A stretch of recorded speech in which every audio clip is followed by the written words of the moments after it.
जीवं जीवं दव्वं जिण्वण्मसहेण जेणनेदिष्ठं देविन्दविन्दवन्दं वन्दे तं सर्वदा शिरसा।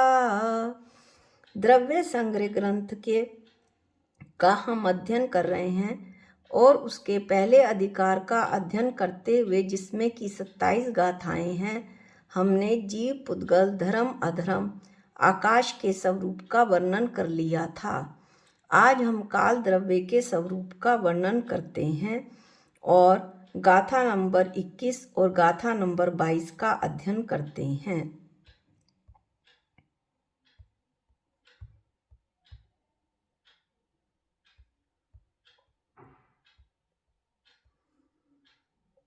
गाथा नंबर 21, इसमें काल द्रव्य का स्वरूप बताया गया है। दव परिवट्ठरुवो जोसो कालो हवै वारो परिणामादि लखो वट्ठण लखो या परमट्ठो। अन्व्यार्थ जो परिणामादि लखो, जो परिणाम आदि लक्षण वाला। दव परिवट्ठरुवो द्रव्यों के परिवर्तन में कारण है।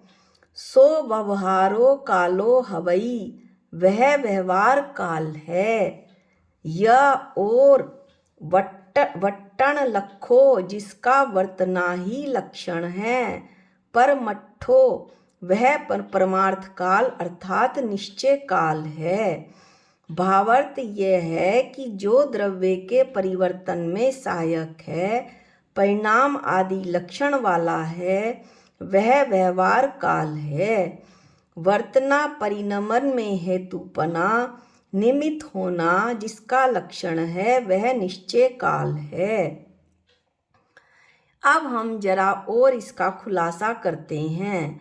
काल द्रव्य जो जीवादि, जीव, पुद्गल, धर्म, अधर्म, आकाश द्रव्य के परिणमन में कारण है, उसे काल द्रव्य कहते हैं। इसके दो भेद हैं, व्यवहार काल और निश्चय काल।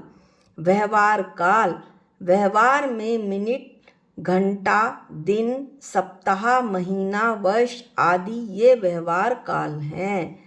निश्चय काल, जो काल प्रत्येक द्रव्य में प्रत्येक क्षण होने वाले परिवर्तन में सहायक होता है, वह वर्तना अर्थात वर्तना लक्षण युक्त निश्चय काल द्रव्य होता है। वर्तना क्या है? सभी द्रव्यों में प्रतिक्षण सूक्ष्म परिवर्तन होने के लिए उस होने के निमित्त को वर्तना कहते हैं। जैसे कपड़े, घर, शरीर आदि में निरंतर परिवर्तन होता है, तो सूक्ष्म परिवर्तन या वर्तना का जो निमित्त है वो निश्चय काल है। परिणाम, समस्त द्रव्यों के स्थूल परिवर्तन को परिणाम कहते हैं। व्यवहार काल स्थूल परिवर्तन को बताता है। क्रिया, एक स्थान से दूसरे स्थान पर पहुंचने जाने को क्रिया कहते हैं। यह क्रिया जीव और पुद्गल दो ही द्रव्यों में होती है। क्रियावती शक्ति जीव और पुद्गल दो ही द्रव्यों में होती है। इसका हम थोड़ा सा स्वरूप और पढ़ते हैं। काल की जो सबसे छोटी इकाई है उसे समय कहते हैं। इस इकाई से शुरू होता है और बढ़ते बढ़ते यह समय आंवली, आज की भाषा में कहें तो सेकंड, मिनट, घंटे, दिन, 15 दिनों का एक पक्ष, 2 पक्षों का एक महीना, 3 महीने की एक ऋतु, ऐसे करते हुए फिर 4 ऋतुओं का एक वर्ष होता है। ऐसे करते करते समय की जो गणना की जाती है उसी को हम व्यवहार काल कहते हैं। क्योंकि यह समरूप है, इसलिए समय की संख्याओं को इसमें इकट्ठा किया जाता है, इसलिए ये व्यवहार काल है। जो आंवली होती है वो इस तरह बताई जाती है कि जैन दर्शन के अनुसार काल की सबसे सूक्ष्म इकाई समय है, सबसे छोटी इकाई समय है। सेकंड के करोड़वें हिस्से में भी असंख्यात समय होते हैं। असंख्यात समय को एक की एक आंवली होती है और संख्यात आंवलियों का 1 सेकंड बनता है। 60 सेकंड का 1 मिनट, और इस प्रकार फिर हम आगे तो हम जानते हैं कि 60 मिनट का 1 घंटा। इस तरह से यह व्यवहार काल बताया जाता है। और निश्चय काल तो सूक्ष्म परिणमन को बताता है, जैसा अभी बताया कि जो काल जब प्रत्येक द्रव्य में प्रत्येक क्षण होने वाले प्रति क्षण होने वाले परिवर्तन में जो निमित्त है वो निश्चय काल है। निश्चय काल सूक्ष्म परिवर्तन को बतलाता है, व्यवहार काल स्थूल परिवर्तन को बताता है। अब हम गाथा नंबर 22 पढ़ते हैं। काल द्रव्य के प्रदेश लोयायास पदे से इक्किक कक्के जेठियाहु इक्किक कक्का रैराणम राशिमिव ते कालाणु असंख दव्वाणी। अन्व्यार्थ इक्किक कक्के लोया यास पदे से एक एक लोकाकाश के प्रदेश पर रैराणम राशिम इव रत्नों की राशि के समान इक्किक कक्का एक एक कालाणु काल द्रव्य का अणु ठिया स्थित है। ते वे कालाणु हैं हु निश्चय से असंख्य दव्वाणी असंख्यात द्रव्य हैं।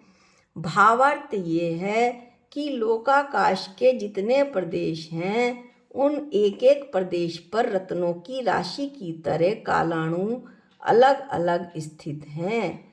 लोकाकाश के प्रदेश असंख्यात हैं, इसलिए काल द्रव्य भी ये कालाणु भी असंख्यात हैं। अर्थात प्रत्येक कालाणु स्वतंत्र द्रव्य है, इसलिए इसे बहुप्रदेशी अस्थिकाय नहीं कहा गया है।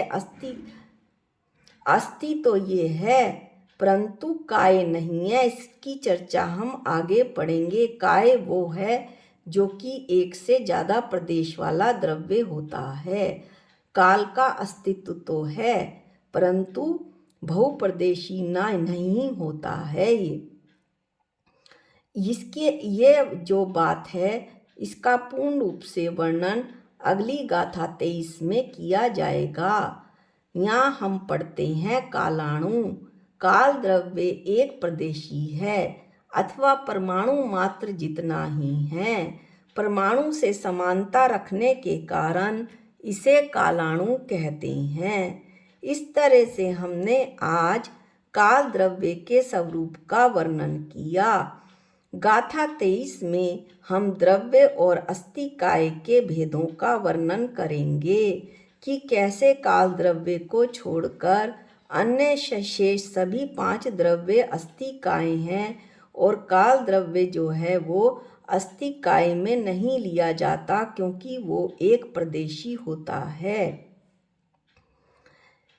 इसमें यह बताया जाएगा कि किस तरह से जीव अस्थिकाय है, पुद्गल अस्थिकाय है। यद्यपि पुद्गल परमाणु एक प्रदेशी है कालाणु की तरह, फिर भी उसमें बंधन होने की शक्ति के कारण स्कंद बनकर वो बहुप्रदेशी हो जाता है, तो पुद्गल अस्थिकाय बन जाता है। धर्म अस्थिकाय है, अधर्म अस्थिकाय है और आकाश अस्थिकाय है। काल द्रव्य एक प्रदेशी है, इसलिए वह अस्थिकाय नहीं है। अस्थिकाय का मतलब जो अस्तित्व वाला हो, उत्पाद व द्रव्य वाला हो और एक से ज़्यादा प्रदेशों वाला हो। इसलिए चूंकि काल द्रव्य एक प्रदेशी है इसलिए वह अस्थिकाय नहीं है। इसमें हम और भी आगे इसका अच्छे से वर्णन होगा। गाथा नंबर 24 में अस्थिकाय के लक्षण बताए जाएंगे जिससे हमें ये और समझ में आएगा कि काल द्रव्य और अन्य द्रव्यों में क्या अंतर है। इसका जो अध्ययन है वो हम अगले वीडियो में करेंगे। आज के लिए इतना ही। निज निधि निज में बताई, ये अनंत उपकार है। इसके लिए जिन वाणी माँ को वंदनानंत बार है, वंदनानंत बार है। सबको जय जिनेंद्र।